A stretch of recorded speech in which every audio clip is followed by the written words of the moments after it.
ឥឡូវនេះសូមបន្តជាប្រិមិត្តអាឡូជំរាបសួរបាទសូមនិយាយលឺតិចបាទមានវិបត្តិខ្ញុំសូមនិយាយលឺតិចមកពីណានិយាយខ្សោយបាទខ្ញុំមានវិបត្តិបើតត្រន់ហ្នឹងមកងាប់អីខ្ញុំគិតចឹងដែរលោកសុគាបាទហើយឈ្មោះអីវិបត្តិខ្លាំងណាខ្លាំងឥឡូវនិយាយលឺមើលនិយាយលឺតិចបាទនិយាយចឹងប្រពន្ធនៅក្រៅខ្ញុំនៅក្នុងទូដាក់ខោអាវណាអូនៅក្នុងទូដាក់អាវទេលោកសុគាអើយបាទមិនបញ្ហាយ៉ាងម៉េចបាទហើយឈ្មោះអីឈ្មោះជ័យហើយមកពីណាជ័យនឹងទូកៅមកពីណាខ្ញុំទូរស័ព្ទនៅផ្ទះខ្ញុំហ្នឹងខ្ញុំមានទៅណាមកណាឥឡូវចៃឯងនឹងមានបញ្ហាដែរប្រាប់មកចារឿងខ្ញុំហ្នឹងគឺថាប្រពន្ធខ្ញុំហ្នឹងលេងលបែងណាមកដល់ផ្ទះនឹងរករឿងខ្ញុំលេងលបែងអីសួរកាត់បន្តិចសិនណាលបែងបៀឬក៏ប៉ោងមកចប់ហ្នឹងទៀងលេងណាគេមិនដឹងលេងអីខ្លះបើទៅបាត់ពីផ្ទះខ្ញុំមិនដឹងហើយបើខ្ញុំមិនដឹងថាប្រពន្ធលេងលបែងបើដឹងថាប្រពន្ធទៅបាត់ពីផ្ទះប៉ោងក៏លេងតែចង់ដឹងថាមិនដឹងប្រពន្ធលេងលបែងបើទៅបាត់ពីផ្ទះយើងអត់ដឹងផងហ្នឹងខ្ញុំបើទៅលេងលបែងប្រាប់ខ្ញុំថាទៅលេងលបែងនិយាយចុះគេកុហកបានតែជឿដែរខ្ញុំប្តីប្រពន្ធមិនឲ្យជឿគ្នាមិនលោកឯងអញ្ចឹងបាទឥឡូវបន្តទៅទៀតបញ្ហាវាយ៉ាងម៉េចហើយមកផ្ទះរករឿងខ្ញុំនៅផ្ទះហើយមកផ្ទះហ្នឹងរករឿងខ្ញុំដែរខ្ញុំនៅផ្ទះធ្វើមហូបធ្វើអ្វីងាប់អញ្ញាអើយអាដឹងប្រពន្ធទៅនេះប្តីអីនិយាយហ្នឹងប្រពន្ធខ្ញុំទៅបណ្ដឹងគេខ្ញុំប្រុសបាទហើយឲ្យទឹកតែគេហ្មងណាឲ្យថ្លៃទឹកដោះគេហ្មងពេលហ្នឹងស្រុកយើងចំនួនហ្នឹង1000ហ្នឹងកាលនោះពូនស្រីដែរហេកាលមុនការឃើញស្រីដែរដល់តែការហើយមិនដឹងអាម៉េចទៅប្រែប្រួលអញ្ចឹងជួយដោះស្រាយវិបត្តិមើលទេប្រដាប់ប្រដាយហ្នឹងវាស្រីក៏ប៉ុន្តែចរិតអីរឹកបៀហ្នឹងចង់ទៅប្រុសវិញអាម៉េចទេវាពងវាយកលាកាសហ៎ខ្ញុំវាមិនដឹងដែរលោកក៏ប៉ុន្តែខ្ញុំទូរស័ព្ទចូលមកខ្ញុំដូចចង់យប់បាច់អូងាប់ហើយលើវិបត្តិហ្នឹងវាយ៉ាងម៉េចប្រពន្ធវាយលោកហេតុអូយលោកសកីអើយបាទយំហើយបាទយំហើយនេះលោកប៊ុនរិទ្ធបថយសំឡេងខាង caller បន្តិចទៅព្រោះយំឥឡូវហើយបាទជ័យស្ដាប់កម្មវិធីណាជ័យកុំយំអីមិនបានដល់ខ្ញុំទូរស័ព្ទវាមិនចូលទេបានចូលមកខ្ញុំជ័យអបប្រពន្ធវាយជួយម្នាក់ឥឡូវលោកកុំឲ្យយំកុំឲ្យយំខ្ញុំសំទៅលោកសៀកុកចង់វាយមែនខ្ញុំលោកជួយខ្ញុំផងខ្ញុំធ្វើមិនបើវាយព្រឹកវាយល្ងាចអញ្ចឹងនេះវាយអីឥឡូវសួរវាយអីវាយគ្រប់យ៉ាងគ្រប់យ៉ាងមកវាយនោះទៀតរ៉ែក៏មានដែរលោកអើយឥឡូវចុះវាយស្អីនោះមានវាយដែរវាយតែឃើញចង់វាយស្អីនោះវាយគេលោកសុគាបញ្ជាក់ឲ្យច្បាស់គេលោកជ័យអត់ដឹងណាវាយឬក្រែហ្នឹងណាបាទហើយវាយមួយថ្ងៃប្រហែលដងឬក្រែបាទអាហ្នឹងតែគេមកពីលេងលបែងមិនគេវាយចាវាយក្រែវាយអីរត់ពេលបាយវាយពេលបាយពេលរៀបស៊ីបាយខ្ញុំដែរបានបាយជុំគ្នាในគ្រួសារ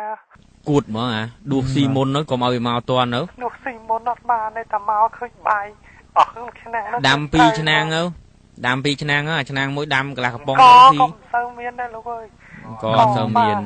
ងាប់ហើយរកស៊ីអីយើងនឹងចៃឯងនឹងរកស៊ីអីប្រពន្ធតលេងលបាយនេះប្រពន្ធតលេងលបាយខ្ញុំអត់អីរកស៊ីបើអត់លេងហើយនៅផ្ទះហ្នឹងហើយមានកូនមានអីអត់កូនមានទេកូនមានប៉ុន្តែមិនដឹងកូនណាគេ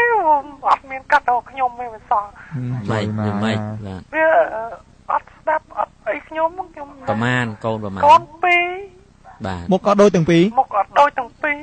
ចេះឥឡូវខ្ញុំសូមជូនយោបល់ជ័យកុំអាលយំបាទយោបល់ទី1តកតទៅនឹងរឿងកូនណាគ្នានៅក្មេងគ្នាត្រូវមានអនាគតហើយយើងកុំអាលថាកូននឹងមិនមែនកូនយើងមិនមែនកូនគេប៉ុន្តែជំហានដំបូងហ្នឹងកូន2ហ្នឹងត្រូវយកទៅដាក់វត្តទាំងពីរ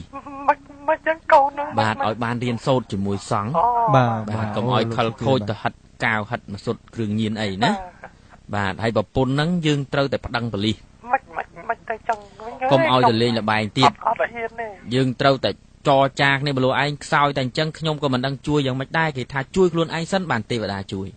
ខ្ញុំជួយខ្លួនឯងតែរហូតនឹងឲ្យតែប្រពន្ធទៅលេងលបែងជួយខ្លួនឯងចង់និយាយ master babe ទេ master babe សិន អានឹងខ្ញុំមិនចង់និយាយទេខ្ញុំចង់និយាយអារឿងជួយកម្លាំងចិត្តជួយពង្រឹង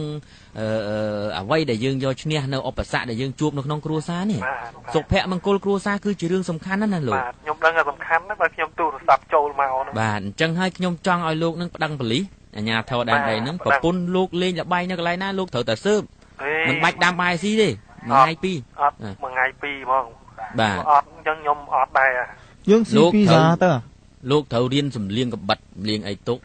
យ៉ាងណាយើងមិនកាប់គេទេជាប់គុកប៉ុន្តែយើងត្រូវកំឡាគេលោកណាអូប្រពន្ធខ្ញុំតែសំលៀងកបិតអត់បានទេ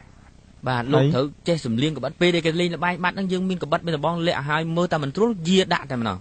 ប៉ុន្តែយើងកុំកាប់គេប្រយ័ត្នជាប់គុកណាបាទប៉ុន្តែបញ្ហារបស់លោកនេះខ្ញុំគិតថាมันមានបញ្ហាអីទេតែប្តឹងមេឃុំប្តឹងអីហើយលោករៀបការប្រហែលឆ្នាំហើយបាទមេឃុំហ្នឹងត្រូវជាឪក្មេកខ្ញុំហ្នឹងបាទអូបាទឥឡូវលោករៀបការប្រហែលឆ្នាំហើយការមកវា7ឆ្នាំហើយមានសបុតអាពាហ៍ពិពាហ៍ទេសបុតអាពាហ៍ពិពាហ៍ណាបើប្រពន្ធទៅចោះហ្នឹងគេមិនព្រមចោះជាមួយខ្ញុំផងលោកមើលទៅដូចស្រឡាញ់ប្រពន្ធខ្លាំងណាស់លោកសុភាលោកជ័យនេះបាទលោកជ័យនេះបាទជ័យទាំងផុយហ៎បាទអញ្ចឹងអាមិនទៅគេលែងខ្ញុំហ្នឹងខ្ញុំមិនដឹងទីពឹងអីទេក៏មើលទៅជ័យដូចជាមានវិបត្តិគួរធ្វើយ៉ាងម៉េចលោកជ័យសុកចិត្តទ្រាំរស់នៅក្នុងគំនាបបែបនេះហើយលោកស្រឡាញ់ប្រពន្ធដោយមិនមានការកែប្រែហើយចង់ឲ្យគេផ្លាស់ប្ដូរអិរិយាបថផ្លាស់ប្ដូរការគិតទេចង់វាចេះតែចង់ហើយលោកមានវិធីទេសម្រាប់ខ្លួនលោកវិធីស្អីទេមកគេវាយឡើងវាយឡើងទ្រោមໄວហ្នឹងវាយឡើងទ្រោមសូម្បីតែនិយាយទូរស័ព្ទហ្នឹងក៏ចេញពីក្នុងទូអញ្ចឹងដំណើរទៅមុខលោកគិតថានឹងទូទ្រាំអញ្ចឹងរហូតឬក៏យ៉ាងម៉េចដែរបាទខ្ញុំមិនដឹងទេសូមលោកជួយផ្ដល់ជាយោបល់ខ្ញុំមកខ្ញុំគិតថានេះគឺជាការសម្រេចស្វ័យសម្រេចរបស់លោកបើសិនជាលោកទី1លោកស៊ូទ្រាំគឺលោកទ្រាំអញ្ចឹងធ្វើតែត្រន់យ៉ាងនេះទៅណាប្រយ័ត្នប្រពន្ធខ្ញុំអត់ទាន់បាទទី2បើសិនជាអត់ទាន់បើលោកទ្រាំមិនបានទេលោកទៅប្តឹងប៉ូលីសបើមេឃុំឲ្យក្មេកទៅប្តឹងចៅសង្កាត់ឬក៏ចៅវាយស្រុកអីចឹងវិញណាចៅសង្កាត់ស្អីព្រោះគ្មានលុយគ្មានអីផងទៅប្តឹងអ្ហ្មងលុយគេណាតាមទូរស័ព្ទទៅអូខេទូរស័ព្ទទូរស័ព្ទតែមកលក់យកប្តឹងទៅអូខេឥឡូវចេះលោកវណ្ណៈខ្ញុំសូមជូនខ្លីដើម្បីកុំឲ្យបញ្ហានេះវាជាបញ្ហាយ៉ាប់យ៉ឺននៅក្នុងកម្មវិធីយើងបាទចាំថ្ងៃណារលួយបានណាចាំទូរស័ព្ទមកហើយការងារក្រុមការងារកម្មវិធីដោះស្រាយវិបត្តិស្នេហារបស់យើងនេះនឹងជួយដល់លោកណាលោកណាខ្ញុំប្រពន្ធខ្ញុំវាយខ្ញុំទៀតទេចឹងបើថាមិនកើតទេលែងចោលហ្មងខ្ញុំបានណាលែងចោលខ្ញុំបានណាលោកចុះគេយើងធ្លាប់ជួយខ្លួនឯងទៀតទៅលែងចោលហ្មងចឹងលោកចឹងមានតែវិធីហ្នឹងអញ្ចឹងលោកបាទមានតែប៉ុណ្្នឹងឯងបាទជួយតែប៉ុណ្្នឹងហើយជួយឲ្យបានទេព្រោះបញ្ហានេះវាស្តៀងនឹងបញ្ហារបស់ខ្ញុំហើយខ្ញុំវាដឹងទៅប្រពន្ធលេងតែល្បែងអញ្ចឹង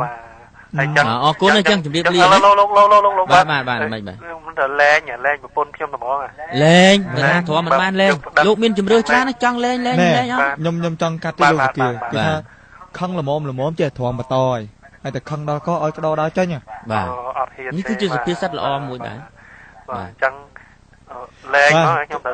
លែងចឹងជំរាបលាលោកបាទលាអរគុណបាយ